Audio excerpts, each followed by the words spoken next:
أعوذ بالله من الشيطان الرجيم بسم الله الرحمن الرحيم طه ما أنزلنا عليك القرآن لتشقى صدقت يا رب العالمين. عزتمندو دې نه سورة طه شروع کیږي. دا صورت چې دا 45 وا یعنی 15 را نازل لی او د دینه مخکې د نزول په اعتبار سره 44 سورتونه دا را نازل شوي دي. اوس په ترتیب عثماني کې دا شلم نمبر دی. صحیح په دې کې اترو ګوګانی او یو سل 135 آیات دي. صحیح اوس دې کې راځي سر کې طه ما انزلنا عليك القرآن لتشقى. طه اوس دا طه متعلق مفسرین وایي د سیدنا ابوبکر صدیق رضی الله تعالی عنہ کول چې طه راز من رموز، دا راز د رموز د چا نه د نبی کریم صلی الله علیه وسلم او د الله ترمنځ آن کو میں اشارے ہو گئے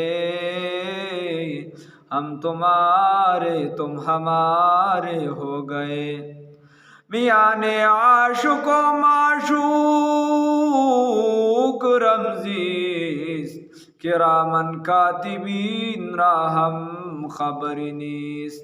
وی دا عاشق و دا معشوق خبر اوشوی پا مسکا سرا وی دا اللہ و دا نبی کریم صلی اللہ علیہ وسلم ترمنزا راز و نیاز دی، دا راز خبری دی، دا راز خبری داغی ترمنزا. یو دویم نمبر طه وی چې د بنو عقیل په زبان کې واخلی نو د دې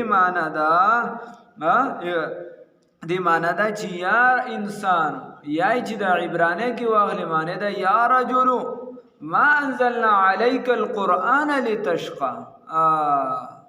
خبره داره بیا یو خبره خدا ده او بل خبره داره چې دا صورت پدې کې څه موضوعات دي او لومبنه غټه موضوع پکې دا ده چې نبی کریم صلی الله علیه وسلم ته الله رب العزت فرمای چې اے پیغمبره موږ دا قرآن انزل علیک القرآن لتشقى، موږ دا قرآن د دې لپاره نه نازلو چې تا ته په تکلیف درکو بلکې ستا شخصي تکلیف دا رحمت د کل انسانیت تفارا.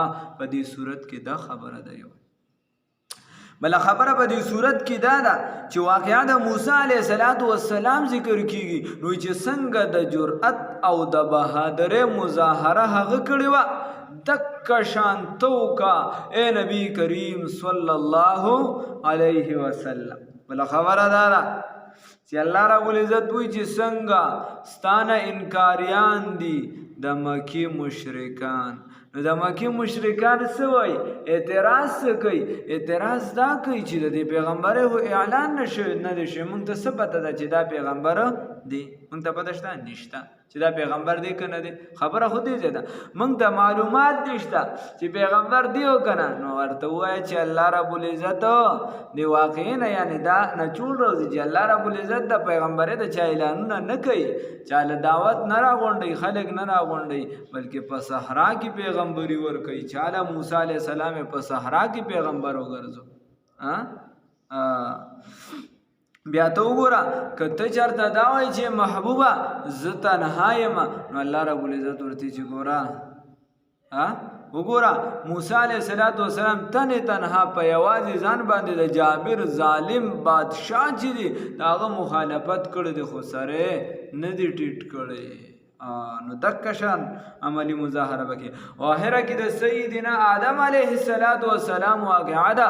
الله دې امت ته هدر غواړي چې اکثر خلک چې د شیطان د لارې پس نښتي دي او شیطان چې دی هغه خو ته انکار کړی دی د انسان د منلو نه او د انسانیت مقابله کړی ده. د انسان دشمن دی نو ته د دشمن په لار باندې ځي؟ دا خو ډېر بې غیرت دی چې د دشمن په لار ځي.